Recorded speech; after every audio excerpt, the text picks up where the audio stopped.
Pemerintah Aceh melalui Dinas Tenaga Kerja dan Mobilitas Penduduk memberikan penganugerahan Penghargaan Keselamatan dan Kesehatan Kerja atau K3 Provinsi Aceh tahun 2022 dari Menteri Ketenagakerjaan kepada 43 perusahaan yang nihil kecelakaan kerja di wilayah Aceh yang dilaksanakan di Takengon, Aceh Tengah, Rabu 27 Juli tahun 2022.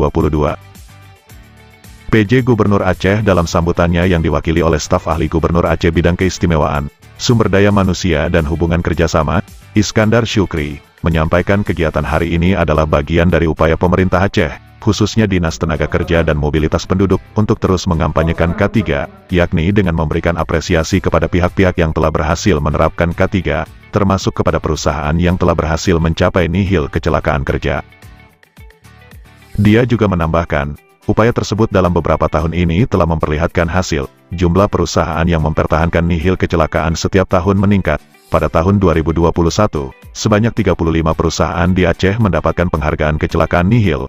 Lalu untuk tahun 2022 sebanyak 43 perusahaan, berarti terjadi peningkatan sebesar 19,4%, demikian katanya. Bupati Aceh Tengah dalam sambutannya yang diwakili Asisten 2, Muhammad Tamrin, berharap kepada perusahaan yang telah menerima penghargaan ini dapat meningkatkan kualitas dan motivasi para penggiat sektor ketenagakerjaan dalam mewujudkan kesejahteraan bagi masyarakat dan tentunya untuk mendukung program pembangunan baik di daerah maupun skala nasional.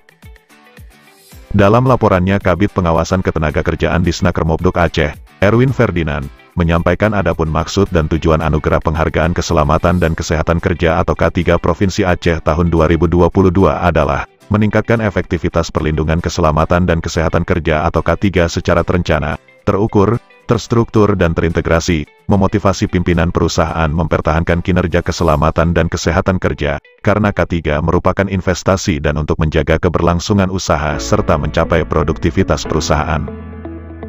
Penghargaan ini merupakan bagian dari kategori Penghargaan Keselamatan dan Kesehatan Kerja, K3, tahun 2022 dan menjadi bentuk apresiasi keberhasilan penerapan K3 di berbagai perusahaan di Aceh.